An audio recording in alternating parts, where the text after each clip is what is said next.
So, but here tonight, again, I wanted to thank Dave Lombardo for allowing me to come out.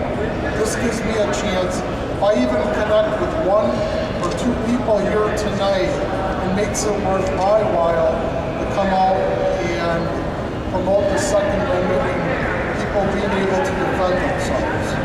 Now here's a couple of things that a lot of people have never thought of. Once they go get their CCW permit, they take the $16 course, and they think that, oh, I'm all set, and if something happens, I got my 16 hours in and I'm fine. Well, let me tell you, I got a gentleman here that's shaking his head no, back and forth. That is just the beginning. The beginning of a long life commitment to protecting yourself and your family. Now, one of the things that you have to do is prepare yourself before the incident happens. Everything is in preparation. If you pull out your firearm and brandish it or use it, and you have not prepared on some of the points that I'm going to talk about, then you're already behind the eight ball. Also, I'm going to cart when it comes to the name. That's all right. Can you hear me back there? Is that good? So one of the things that you need to think about are team members. Just like with your family. You have a family, a daughter, sons and daughters, and cousins, and mom and dad.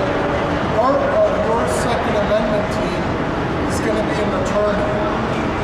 Okay, so think about it. You got to have an attorney on retainer or your cell phone before you get into an incident. And you have to pre-screen them. Can you imagine you get into a lethal force encounter, and then all of a sudden you're calling your wife from the jail, and she's like, what? Honey, I'm in jail, and I've just been arrested. I shot someone, and I get my one phone call, and I get about 3 minutes, and that's it. And you can imagine your wife will start crying, and all of a sudden they cut it, end the phone call. What's your wife going to do, or your significant partner? Who's she going to call? Who is she going to call to get the ball rolling? What do you need to do? Now, there's a gentleman that I've been working with for over 15 to 20 years now. His name's Craig Lawrence. We came up with a book. We authored a book called Forced to Shoot. It's called A Comprehensive Guide to Surviving the Aftermath of a Deadly Force Encounter. Again, Forced to Shoot, Comprehensive Guide to Surviving Deadly Force Confrontation.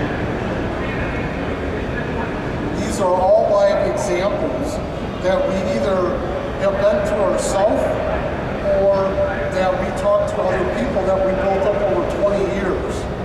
Now, I know that there's a lot of great organizations out there. Here's another thing. You're not part of the NRA, join the NRA. This is the gentleman out here with the NRA hat. That's awesome. But part of it is also being active. Sign up other people for the NRA. I'm also a referral list on the NRA for attorneys. I'm also on the referral list of the Illinois State Rifle Association. Excellent organization. If you're not part of it, join them. If you're not active, get active. So, let's go back to that scenario. You just got your conceal and carry permit, and you're walking out of a restaurant, someone tries to rob you, they pull a gun on you, you get the drop on them, put 3 shots into them, someone calls the police are on the way, and here's the scenario. Police pull up, you still have your gun in your hand, and the police are telling you to drop the weapon. Drop the weapon, drop the weapon. Mind you, the gentleman that you just shot is from the scenarios in the city of Chicago, just coming out of a nice restaurant. Gentleman took 1 or 2 shots at you, you don't know. What can you anticipate? You can anticipate this is the city of Chicago, and we all know the chief of police. The city of Chicago is very anti-Second Amendment and doesn't believe anyone outside law enforcement should be able to carry a sidearm or any type of weapon to defend themselves. That's acting chief right now, PD McCarthy.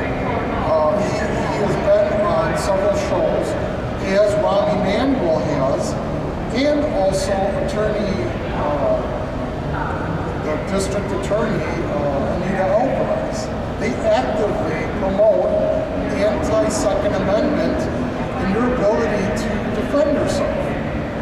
So I'm kind of getting off on the political side for a minute, but this is what you're getting into, is this political machine that has been doing this for 7,500 plus years, and it's only recently that people have been able to defend themselves. Well, let me tell you, there's an agenda to use people as examples to have them prosecuted.